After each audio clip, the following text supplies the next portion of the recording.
Hello, I'm Severn Suzuki, speaking for ECHO, the Environmental Children's Organization.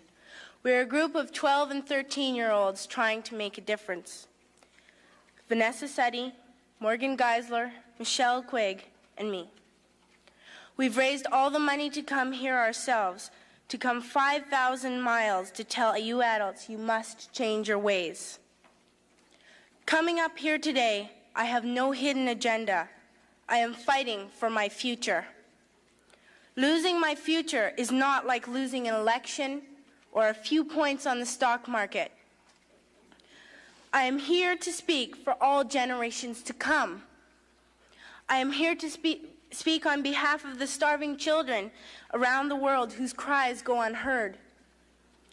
I am here to speak for the countless animals dying across this planet because they have nowhere left to go. I am afraid to go out in the sun now because of the holes in our ozone. I am afraid to breathe the air because I don't know what chemicals are in it. I used to go fishing in Vancouver, my home, with my dad, until just a few years ago we found the fish full of cancers. And now we hear of animals and plants going extinct every day, vanishing forever. In my life, I have dreamt of seeing the great herds of wild animals, jungles and rainforests full of birds and butterflies. But now I wonder if they will even exist for my children to see. Did you have to worry of these things when you were my age? All this is happening before our eyes, and yet we act as if we have all the time we want and all the solutions. I'm only a child, and I don't have all the solutions. But I want you to realize, neither do you. You don't know how to fix the holes in our ozone layer. You don't know how to bring the salmon back up a dead stream. You don't know how to bring back an animal now extinct. And you can't bring back the forest that once grew where there is now a desert.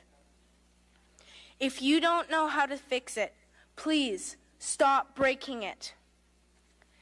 Here, you may be delegates of your government, business people, organizers, reporters, or politicians, but really, your mothers and fathers, sisters and brothers, aunts and uncles, and all of you are someone's child.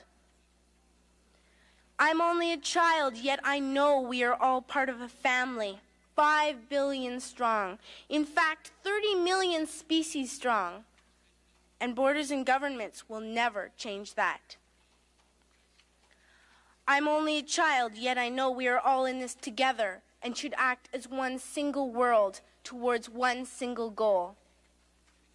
In my anger, I am not blind, and in my fear, I am not afraid of telling the world how I feel. In my country, we make so much waste. We buy and throw away, buy and throw away, buy and throw away. And yet northern countries will not share with the needy. Even when we have more than enough, we are afraid to share. We are afraid to let go of some of our wealth. In Canada, we live the privileged life with plenty of food, water, and shelter.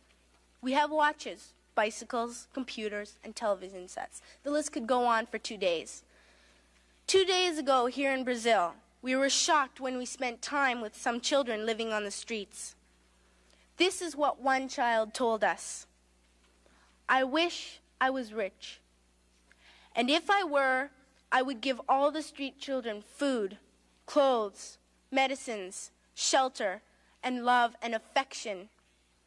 If a child on the streets who has nothing is willing to share, why are we who have everything still so greedy? I can't stop thinking that these are children my own age, that it makes a tremendous difference where you are born. That I could be one of those children living in the favelas of Rio. I could be a child starving in Somalia, or a victim of war in the Middle East, or a beggar in India. I am only a child, yet I know if all the money spent on war was spent on finding environmental answers, ending poverty, and finding treaties, what a wonderful place this earth would be. At school, even in kindergarten, you teach us how to behave in the world. You teach us not to fight with others, to work things out, to respect others, to clean up our mess, not to hurt other creatures, to share, not be greedy. Then why do you go out and do the things you tell us not to do? Do not forget why you are attending these conferences, who you're doing this for. We are your own children.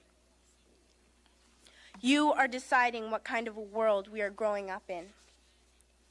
Parents should be able to comfort their children by saying, everything's going to be all right. It's not the end of the world, and we're doing the best we can. But I don't think you can say that to us anymore. Are we even on your list of priorities? My dad always says, you are what you do, not what you say. Well, what you do makes me cry at night. You grown-ups say you love us, but I challenge you, please, make your actions reflect your words. Thank you.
Very good.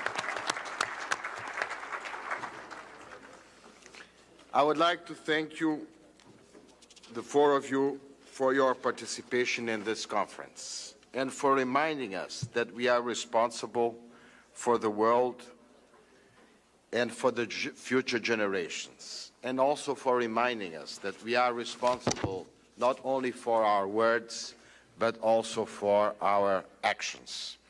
I am keenly aware that what the four of you have said to us makes us all feel, to make a quote of a Brazilian poet, that we all have two hands and the sentiment of the world. And I think this is what you have expressed.